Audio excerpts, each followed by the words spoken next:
नमस्कार साथियों, आप सभी का इंडी टॉक पर स्वागत है। मैं हूं शशिकांत कुमार। सीएजी की रिपोर्ट में बिहार में 70,000 करोड़ रुपए का घोटाला हो गया।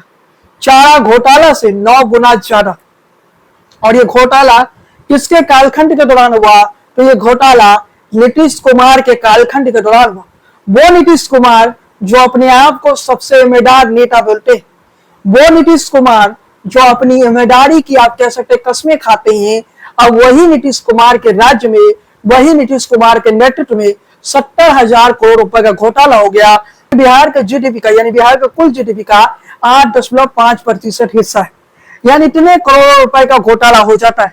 नीतीश सरकार में घोटाला होता है, लेकिन नीतीश सरकार के डिप्टी सीएम सम्राट चौधरी जो मूर्खतापूर्ण बयान देते, आप कह सकते हैं कि सम्राट चौधरी ने पहले कोई स्टडी नहीं किया था।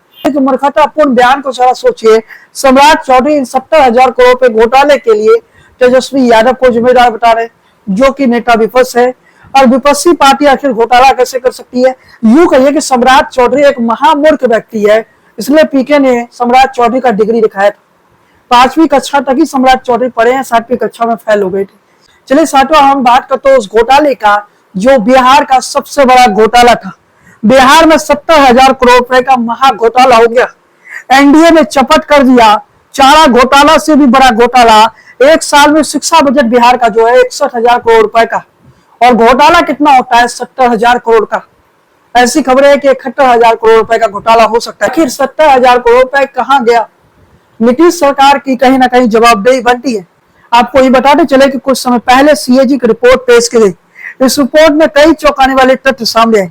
सबसे बड़ा सवाल 70,000 करोड़ रुपए से अधिक की राशि को लेकर उठा, जिसके खर्च का अब तक कोई उपभोक्ता प्रमाण पत्र यानी यूसी सरकार द्वारा नहीं सौंपा गया। रिपोर्ट में बताया गया कि वित्तीय वर्ष 23-24 में राज्य की विकास दर 14.47% रही, जो राष्ट्रीय औसत से ऊपर है। हालांकि रिपोर्ट में बजट खर्च का बकाया देनदारियों के प्रमाण पत्रों की कमी पर गंभीर चिंता जताई गई। यानी सीएजी ने एक सबसे महत्वपूर्ण चिंता जताई है कि खर्च तो हो गया, लेकिन खर्च का ब्यौरा नहीं, जो कि सीएजी की रिपोर्ट में सबसे बड़ा खुलासा होता है। राज्य सरकार के मंत्री जीवेश कुमार ने कहा कि उन्हें इस रिपोर्ट में जानकारी नहीं। वही जेडीयू विधायक शालिनी मिश्रा ने रिपोर्ट पर सफाई देते कहा कि उपभोक्ता प्रमाण पत्र नहीं देने का मतलब ये नहीं कि सरकार ने घोटाला कर लिया। सरकार पाई पाई का हिसाब रखती है। लेकिन कांग्रेस प्रदेश अध्यक्ष राजेश कुमार ने आरोप लगाया कि सरकार को ब्यूरोक्रेसी चला रहा है, जिसे पारदर्शिता और जवाबदेही खत्म हो चुकी है। यानी कांग्रेस के अध्यक्ष वो कहते हैं कि ब्यूरोक्रेसी के हाथों में बिहार का सत्ता है। वहीं जेडीयू के एमएलए कहती है कि सरकार पाई पाई का हिसाब देगा। कांग्रेस के अध्यक्ष कहते हैं ब्यूरोक्रेसी सरकार चला रहा है, नीतीश कुमार नहीं चला रहे। ब्यूरोक्रेसी इतना हावी हो चुका है कि 70,000 करोड़ रुपए गायब हो जाता है और ब्यूरोक्रेसी आसानी से गायब भी कर लेता है और मुख्यमंत्री को कुछ पता नहीं होता है।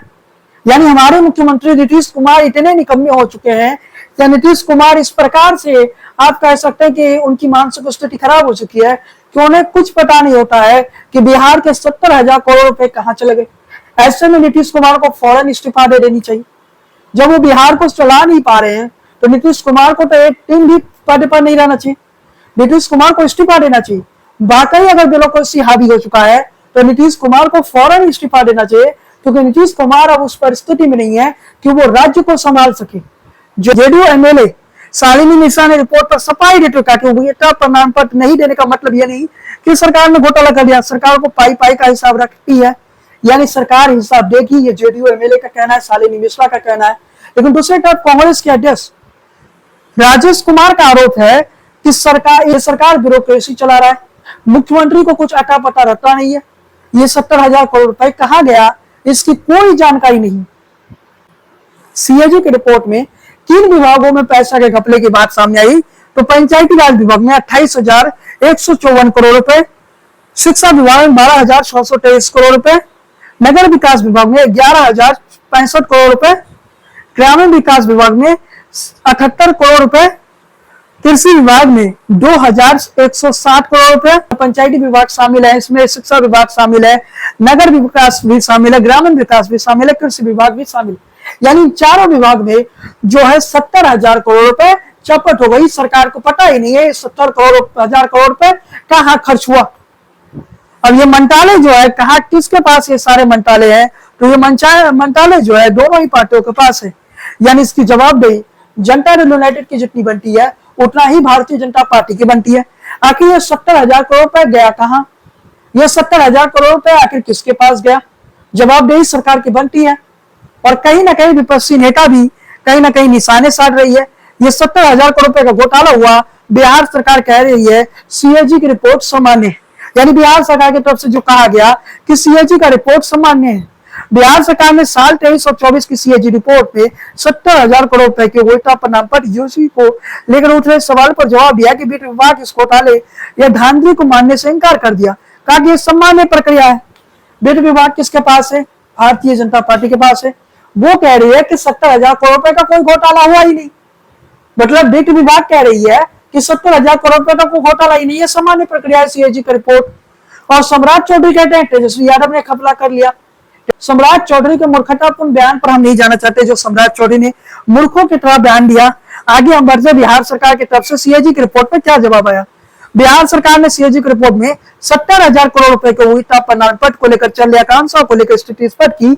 सरकार ने इसे घोटाले मानने से इनकार कर दिया। वित्त विभाग के प्रधान सचिव आनंद किशोर ने मंगल को प्रेस वार्ता में कहा कि यह कोई गड़बड़ या वित्तीय गड़बड़ी का मामला नहीं है, एक अकाउंटिंग की सामान्य प्रक्रिया है जो सभी राज्यों पर लागू होगी। सम्राट चौधरी ने 70,000 करोड़ रुपए की ईजी बिल का ठिकरा तेजस्वी यादव पर फोड़ा। बोले सबका हिसाब देंगे। साल 23-24 की सीएजी रिपोर्ट 70,000 करोड़ रुपए से ज्यादा का घोटाला का परिणाम पत्र लंबित है। मतलब सम्राट चौधरी कह रहे हैं कि ये तेजस्वी यादव नहीं, ये घोटाला क्या वित्त विभाग कह रहा है कि कोई घोटाला नहीं है। अब सीधे तौर पर सम्राट चौधरी झूठ बोल रहा है या वित्त विभाग झूठ बोल रहा है? और वित्त विभाग किसके पास है? वित्त मंत्री किसकी पार्टी का है?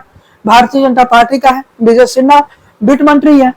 तो कहीं ना कहीं सवालों के घेरे में कहीं ना कहीं आप कह सकते हैं कि भारतीय जनता पार्टी भी है, सवालों के घेरे में जनता दल यूनाइटेड भी है। आखिर ये 70,000 करोड़ रुपए गया कहां? आखिर ये 70,000 करोड़ रुपए किसके पास गए? जवाब तो देना होगा। आपको पता है कि नल जल योजना किस प्रकार से घपला हुई। नल जल योजना में नल तो लग गया लेकिन पानी नहीं पहुंचा। बिहार के कितने प्रतिशत घरों में नल जल योजना का बेनिफिट पहुंचा है? सच्चाई सबको पता है कि बेनिफिट नहीं पहुंचा है। यहाँ तक कि जो प्रधानमंत्री आवास योजना है उसमें भी घोटाले होते हैं। ऐसी कोई योजना नहीं है जिसमें घपला नहीं होता है। आप कह सकते हैं पूरी तरह से करप्शन जो है बिहार की जड़ें बन चुका है। बिहार के किसी भी सरकारी दफ्तर से बिना घुस दिए कोई काम नहीं होता। ये बिहार की सच्चाई, ये बिहार का वो कड़वा सत्य है जिसे आपको समझना होगा। और ये बिहार की राजनीति का वो कड़वी सच्चाई है जिसे आपको समझना होगा साथियों। खैर आज की इस वीडियो को हम यही समाप्त करते हैं। चैनल पर पहली बार आए हैं तो टॉक को सब्सक्राइब कर लीजिए, बेल आइकन की घंटी को बजाना बिल्कुल ना भूलें। फेसबुक पेज पर देख रहे हैं तो पेज को फॉलो कर लीजिए, लाइक कर लीजिए, बने रहिए टॉक के साथ में यूट्यूब या फेसबुक दोनों जगहों पर अगर वीडियो देख रहे हैं तो अपने दोस्तों के साथ शेयर भी कीजिए, ज्यादा से ज्यादा लोगों तक वीडियो पहुंचाइए। आपके पास समय है तो कमेंट पे हमें बताइए कि हम वीडियो में क्या सुधार कर सकते हैं। ये जानकारी आपको कैसा लगा ये हमें कमेंट पे आप बढ़िया से लिखकर बताइए। तो थोड़ा समय है तो विस्तृत तौर पर हमें हर वीडियो पर रिव्यू दीजिए। खैर साथियों आज की इस वीडियो में बस इतना ही। जय हिंद, वंदे मातरम।